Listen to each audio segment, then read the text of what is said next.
जय विराट। मेरा नाम नीलेश्वर सिंह है। मैं 5वीं कक्षा में पढ़ता हूँ।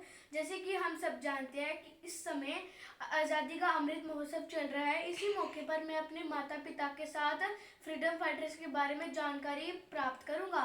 मम्मा, आज़ादी का क्या अर्थ होता है? बेटा, आज़ादी का अर्थ होता है स्वतंत्रता। स्वतंत्रता होती है विचारों की, खाने पीने की और घूमने फिरने की। हर जिंदा प्राणी, चाहे वो छोटा है चाहे वो बड़ा है, उसे स्वतंत्रता प्यारी है, स्वतंत्रता उसे पसंद है। स्वतंत्रता जो है वो सबसे सर्वोपरि है, स्वतंत्रता जो है वो सबसे उच्च है। ये जिस आज़ाद भारत में हम आज सांस ले रहे हैं, ये आज़ादी हमें यूं ही नहीं मिली है। इस आज़ादी को हासिल करने के लिए बड़े सारे स्वतंत्रता सेनानियों ने अपने जीवन का बलिदान किया है। तो इसलिए हमारा ये कर्तव्य बनता है कि हम ये जो विरासत में हमें आज़ादी मिली है, हम इस आज़ादी को संजो कर रखें, इसे बचा कर रखें।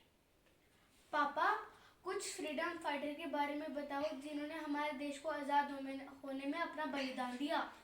फ्रीडम फाइटर्स यानी कि स्वतंत्रता सेनानी हमारे भगत सिंह जी, सुखदेव जी, राजगुरु जी, अब्दुल गफर खान जी, इसके अलावा रानी की झांसी की रानी जी, इन सब ने हमारे देश को आज़ाद होने में बड़ी महत्वपूर्ण भूमिका निभाई है।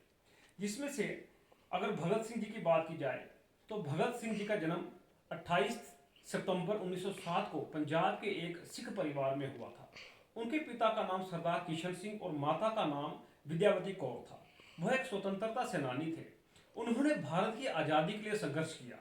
भगत सिंह ने भारत की आज़ादी के लिए नौजवान भारत सभा की स्थापना की।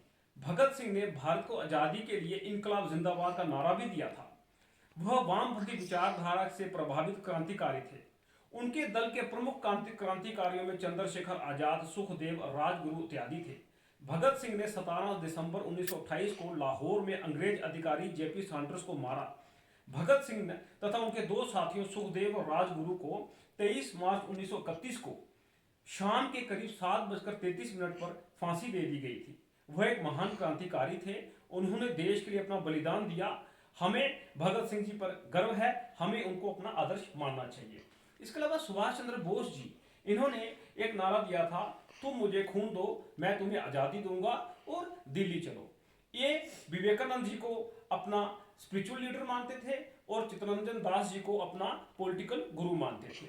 सुभाष चंद्र बोस जी ने आज़ाद हिंद फौज बनाने में महत्वपूर्ण भूमिका निभाई थी और इस इंडियन नेशनल आर्मी ने हमारे देश की आज़ादी के लिए बहुत बड़ा योगदान दिया था। आज के दिन 23 जनवरी को 1897 में कटक की उड़ीसा में इनका जन्म हुआ था और आज के दिन हमारी भारत सरकार ने यह फैसला किया है कि हर 23 जनवरी को पराक्रम दिवस के रूप में मनाया जाएगा। और आज हमारे देश के माननीय प्रधानमंत्री जी नरेंद्र मोदी जी ने इनका एक स्टैचू को भी उद्घाटन किया है। धन्यवाद। धन्यवाद। जय हिंद। जय हिंद। जय हिंद।